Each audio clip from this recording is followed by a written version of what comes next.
Yo, welcome to another episode of the MIGO Experiment. Yo, soy Henry Flo. Yo soy el Gallo. Yo, today, man, we got ourselves, man, a treat, man. We got a local artist, man, coming up big, especialmente para nuestra gente salvadoreña, man. Yo, con nosotros, man, we have... Amaya, what's up, world? Coming to you live from DMV, USA. You know, rocking with the MIGO Experiment. Yes, sir. Yo, what's good, man? What's good, man? Welcome to MIGO Experiment Quarantine Edition, man. Even though it's been almost a year, you know. Like, what was this episode? I don't know what, in the 60s somewhere, man. We got so many other episodes, man, that we got done, man. I've been grinding. Yeah, man, we've been grinding, man. So have you, man. So what's good, man? Tell us, man. So first off, representando la bandera behind you, man, Salvador. What part of El Salvador are you from, man? Pops is from Usulután. My mother, she's from San Miguel. Yeah, that's what's up, man. That's what's up. So you being Migueleño and all that stuff, I know you grew up listening to cumbia, right? Yeah, you know, at the parties. My father was big on, like, romanticas and shit, you know? Yeah, he didn't play too much cumbia in the house. But definitely, you know, Luis Miguel, you know, Ricardo Arjona, things like that. But mostly, for sure. Yeah. So what made you pick hip-hop? Man, I was always a fan, bro. You know, initially I wanted to be a soccer player like every Hispanic kid out here. Obviously, that didn't work out. But I picked up the mic, man, after high school. You know, a couple homies had their own little setup at the crib. I thought that was some amazing shit. I was like, bro, this is dope. They gave me a shot. I liked how my voice sounded. I liked what I was doing. I was like, you know what? I like this. I'm gonna pick it up. You know, it's only right. Yeah, I see you invested in some like good old foam and a good old mic behind you too, yo, in the whole stew, huh? Man, you know, I had to. It's crazy because I was planning this late 2019. I was like, you know what? I'm gonna save so much money, time going to the studio. I can practice more if I just set up my own setup here at the crib. You know, do my research, figure out, you know, how to, you know, treat your room so it could be, you know, as efficient as possible.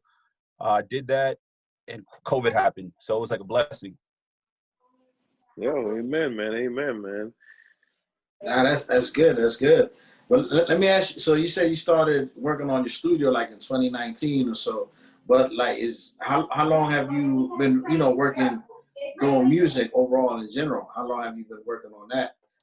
So I've been working like out the crib for years, bro. Like I said, I graduated 2009. I started like recording myself maybe 2012, but I didn't have the knowledge about, you know, treating your room acoustically or soundproofing, the whole nine. So it wasn't until 2019 that I started really like, you know, researching, doing my homework, because I had already gone to studios and I started, you know, understanding how things worked, you know, sonically. And yeah, I was like, you know what, I can do this on my own. You know, and then I started mixing my own stuff. Well, I've been mixing my stuff, but it came to a point where I met my engineer, Marvin, Mad Max, shout out, where he just blew my mind with his mixes. And I was like, yo, I got to leave it to him. So like I said, 2019, put my stuff together here. I record my stuff and I send it out to him, or sometimes we work out the studio together, you know, whatever the vibe, you know. Nice. So tell us about some of the music that you're working on. I saw on your social media that you got a track that you worked on with some big producers like Now and Laters. How did that collaboration work out? You know. So shout out Manny D. Cruz. That's a homie. He also works with my engineer. So that's how we got plugged up together. He has a relationship with them. So he, you know, he got the beat. He hit me up like, yo, I think you sound dope on this track. And man, I tell you, that verse, I really thought about it, man. I really sat down and thought about that. When I wrote it, scratched it again, wrote it again. Cause I really, you know, I wanted to really do some justice to that beat. Cause yes, Now or Later is a notable camp over there. So I definitely try to do my thing. Like I said, Manny's a homie, so he reached out and we got that together. As well, too, man. What actually ended up, you know, influencing you, man, to go down the hip hop route, though? Like, who was the influences that you grew up with? So when I started making music, believe it or not, I was doing reggaeton because the homies they were recording in Spanish. So I started recording in Spanish. And I know Spanish. I'm fluent in Spanish, but I felt like my vocabulary wasn't as sharp as it is in English. So yeah, I was like, you know what? Let me make my life easier and do hip hop, because I grew up listening to hip hop. I mean, I grew up listening to reggaeton, but I mean, this is like Arcángel de la Ghetto times. So they were the inspiration at that time. But then I was like, you know what, man? I'm already hip to Wu-Tang. I'm already hip to Bone Thugs, to Nas. Let me try to, emulate them. And that's how it came about, bro. Like I just started like, going back to my roots. Yeah, the reason why I asked that, man, because it's just like, don't you think it's just a very long road and obstacles in front of you for you being Latino, man, and not technically Moreno for hip hop? You know what I mean? Like, don't you think that's an obstacle for you, or how you go about that? I'm the type of dude, man. I see the glass half full than half empty. I see that with a lot of things in my life. So where someone sees an obstacle, I see an opportunity. You feel me? And I think any plan that is executed efficiently can work. Obviously, you have to be realistic. You have to understand what you're good at and what you're not, and try to make the best out of the situation. So, I got homies that aren't Spanish that really rock with my shit. You know what I mean? Yeah, they like that Spanish flow, that Spanglish flow. So no, I don't really see it as an obstacle, bro. Like I said, I see it more as an opportunity because there is a demand. There isn't that. So I'm like, okay, let me keep going and stay patient, because sometimes like we get discouraged because of the obstacles, but we shouldn't. You feel me? We should definitely see the light at the end of the tunnel, no matter what. Yeah, that's a good way to look at it, man. The reason why I asked that, because there's kind of like a reality to like certain things for us being us, because there's always them. It's either two colors and that's it. They forget about us. You know what I mean? And the game, and the game is just like, it's just very.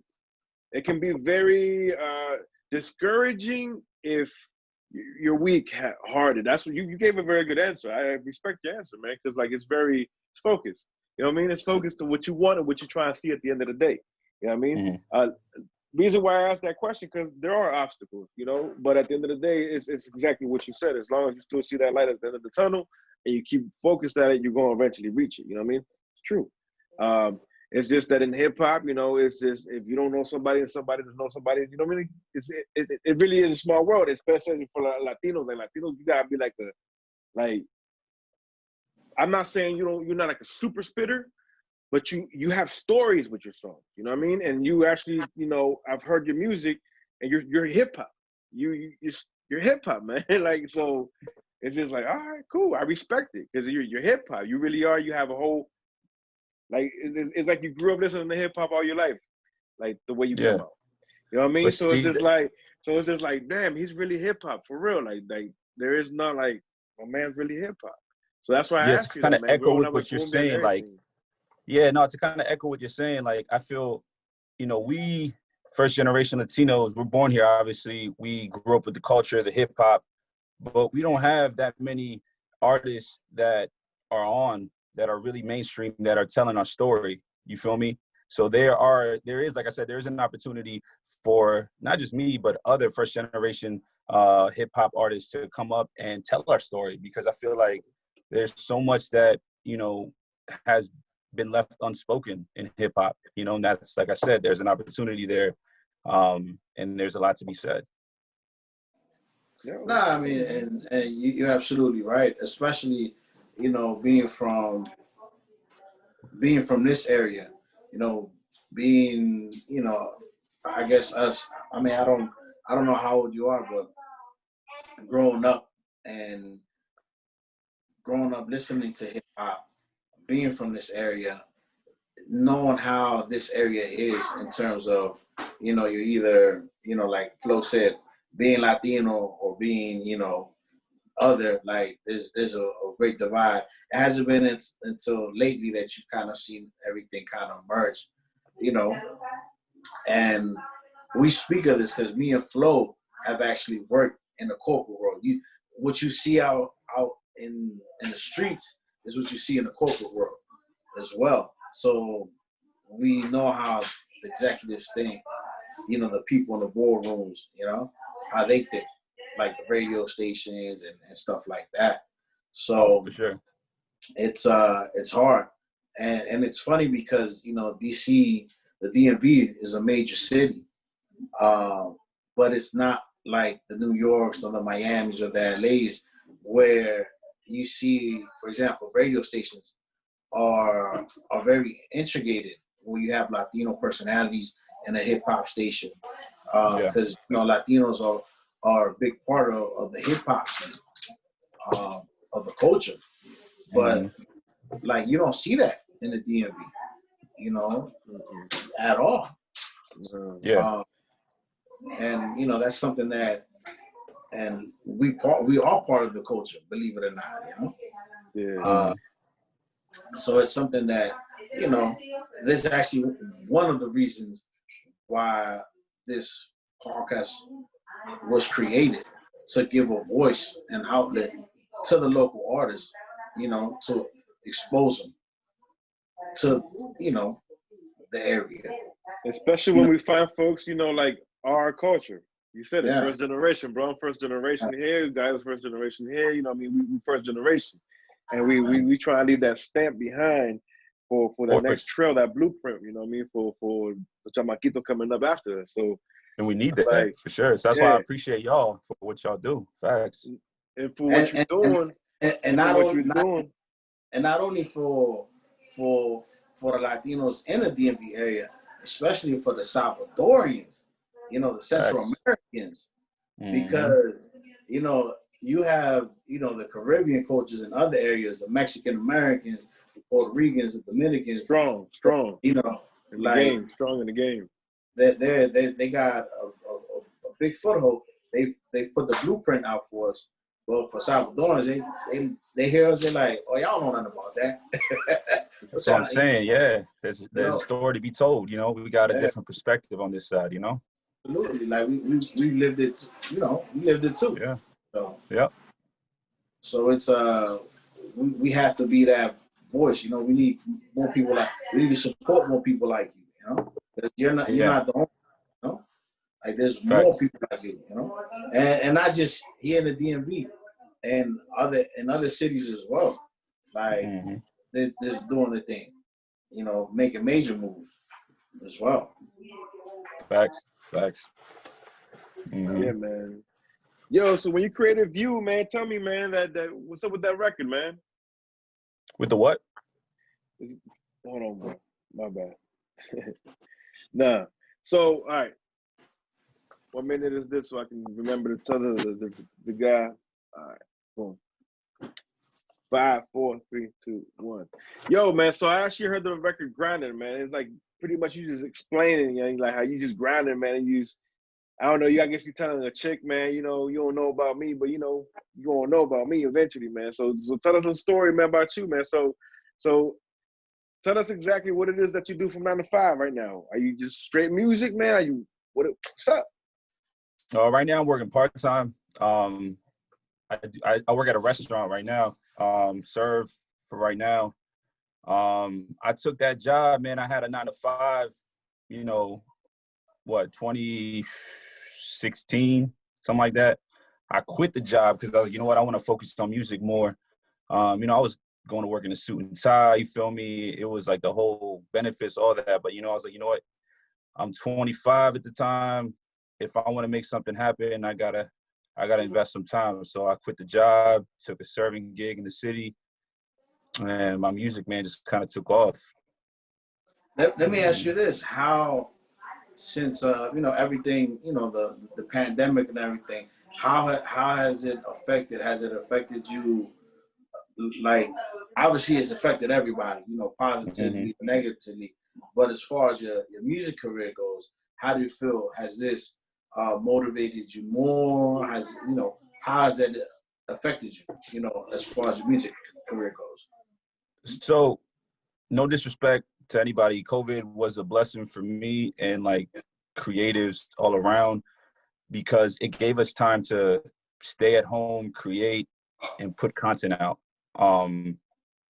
You know, I dropped my debut project in April. You know, at the time COVID hit, I thought it was like, man, this is a bad move. I shouldn't have put it out at this time. But it kept, you know, like I said, people were indoors. They had the opportunity to listen to the music. So for me, it was something positive for me. Like I said, no disrespect for anybody that lost loved ones. But again, I put it out. I got a lot of good, you know, good feedback from it.